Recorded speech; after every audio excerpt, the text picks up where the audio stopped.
I pronounce that they are man and wife in the name of the Father, and of the Son, and of the Holy Spirit. Amen. It's 5 p.m. on a Sunday night. You gotta go to work in the morning. Don't want to go out for drinks because you gotta make work and you don't want to get on a write-up. So you decide to check out Netflix. Nope, not to look at that Jake Paul-Mike Tyson fight, but to look at a new show. Something that you haven't seen before.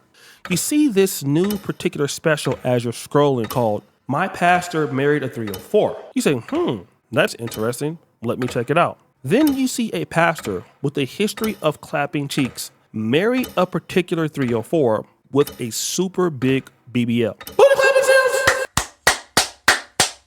At the end, he leaves his wife and marries her and begins clapping more cheeks, although he was clapping them at the same time. You would think, damn, this was a good movie, and I was turned on because it was so much booty clapping and booty bouncing in the pulpit. I shouldn't feel like this after watching this movie. But it was all fake. What if I told you that it was true? Pastor Jamal Harrison Bryant has been one of the most controversial figures in the black church in the last 20 years. I remember when I saw him in the early 2000s on the Word Network. He was the proud pastor of the Empowerment Temple AME Church. Now, his father is actually the current or presiding bishop of the AME, or the African Methodist Episcopal Church.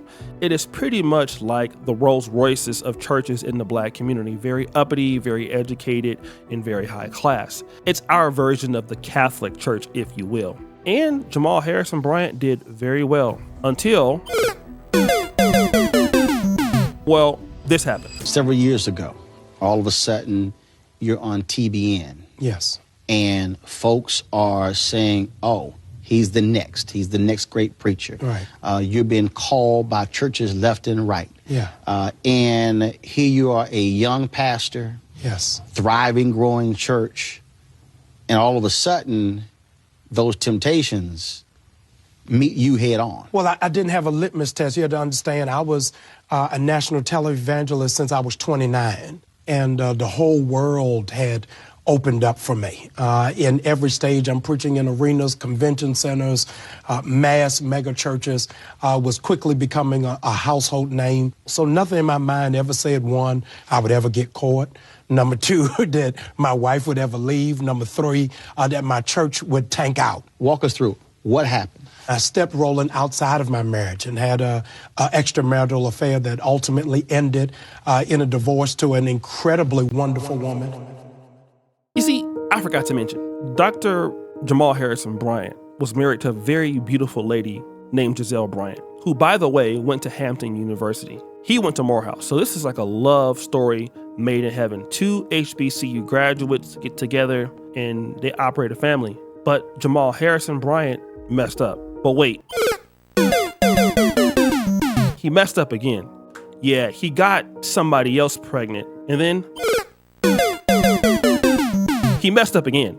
He got somebody pregnant in LA and refused to talk about it. Then he messed up again. He got somebody else pregnant, and they think that he may have as many as 5 or 6 kids out there in these streets. But wait, there's more. At the same time, Jamal Harrison Bryant was having a lot of problems. So was another church in the Atlanta area called the New Birth Missionary Baptist Church. Its proud pastor was the legendary Eddie Long, and he was legendary for 2 reasons. 1, he was a very popular mega church pastor, and 2, he was, a very mega, allegedly in, allegedly he was in people's cheeks too, the young men of the church. So Eddie Long died.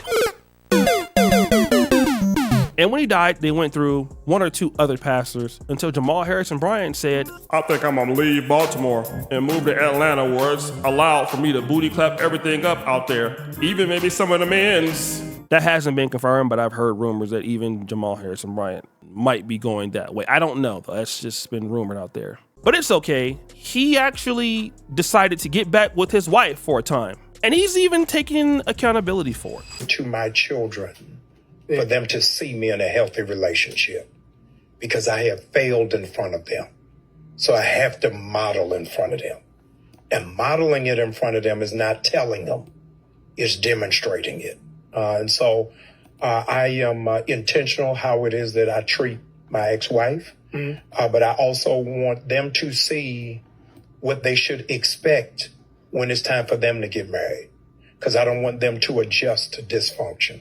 How did you forgive her? Forgive who? Your ex-wife, when she went on to a public stage. Yeah. I mean, fully aware of who you are in the earth. Yeah, you have to have in context.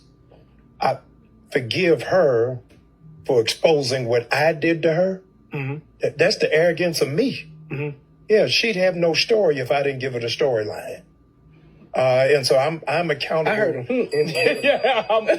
I'm accountable for giving the story. I should have never given the cocked weapon to her. But the enemy had a round of applause, thinking that you can use an area of somebody's brokenness. Tell all of that. Jamal Harrison Bryant was very single in Atlanta. And Atlanta is a city, if you want to do booty clapping with everybody, no one's going to say anything because Jamal Harrison Bryant runs his church like that. Whatever you want to do, as long as you give the money, he's okay with it, and he will not chastise you at all. And then this lady by the name of Karri Turner came out of nowhere. Now, Karri Turner is thick AF.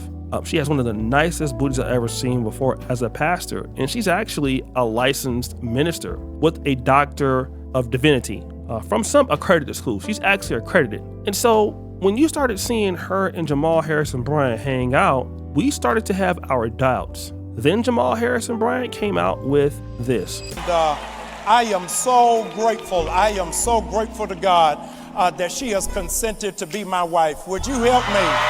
Thank God for Dr. Karri Turner. Come on.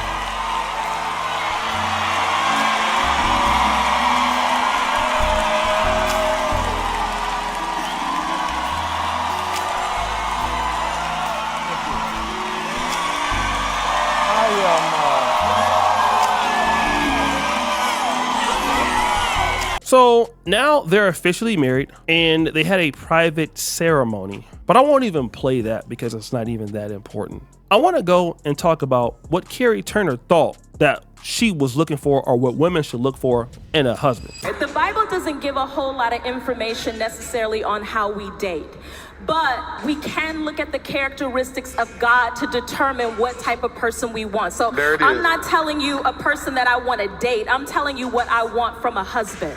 So from a husband, I desire a man who has very clear vision. He is clear about purpose and destiny, not just for himself, but a man who you marry has to be able to cultivate what is in and on you as well.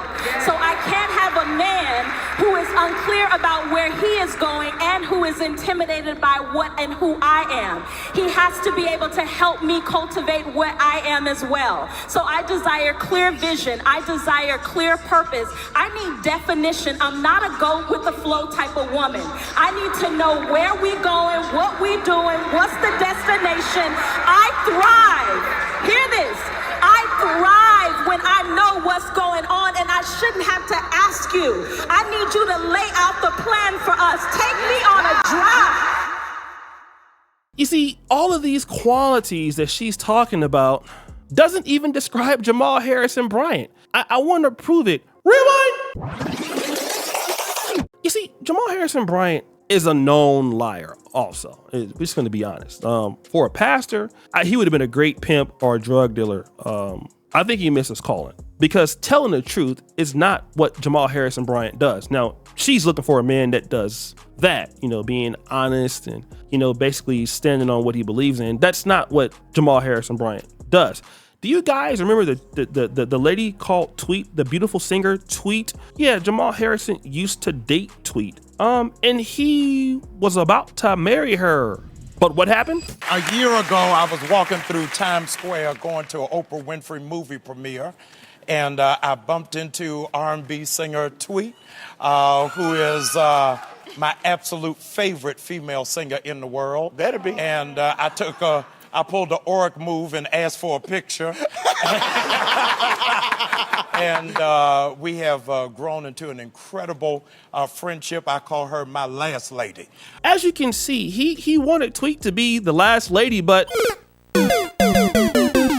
yeah, Jamal Harrison Bryant lied and went back to his wife, Giselle Bryant. Now, Tweet was asked about this after Jamal Harrison Bryant dumped her to go back to his ex-wife. Talk a lot about the new single and just the album having that feeling of love. You talk about this new love that you're in, but I think a lot of fans remember your past relationship. That was the last time that they kind of saw Tweet with a guy.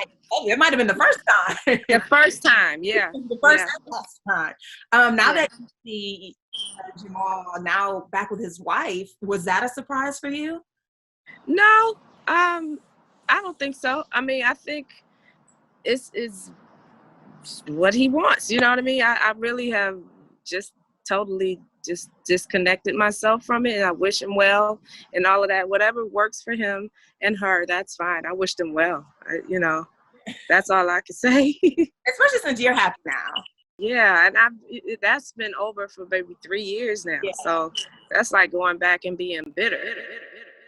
You see, Tweet has no hard feelings about this because, hey, she's moved on with her life, and apparently her life is so much better than Jamal Harrison Bryant. She didn't even waste her time bad-mouthing the guy. And not only did Jamal Harrison Bryant promote this lady, Karri Turner, with the BBL to become the co-pastor of the church, he married her after having an affair with her in the church. Yes, that's right. He was clapping those cheeks for the entire time. But Karri Turner feels that she's special. Listen, Karri Turner, let me tell you something, boo. You're about to get that work like Giselle Bryant did. The only thing that's different now is Jamal Harrison Bryant is a little bit older, but he's in Atlanta. The way he runs his church, hey, he's like, very cool with the LGBTQ thing. He doesn't really come after that at all. He doesn't really come after anybody's sins. He wants to grow weed at the church. So the reason why he is so relaxed, you could be like, well, God is just trying to be, more open. No, he does all of these things, okay? Because we already know all the things I mentioned are against the scriptures.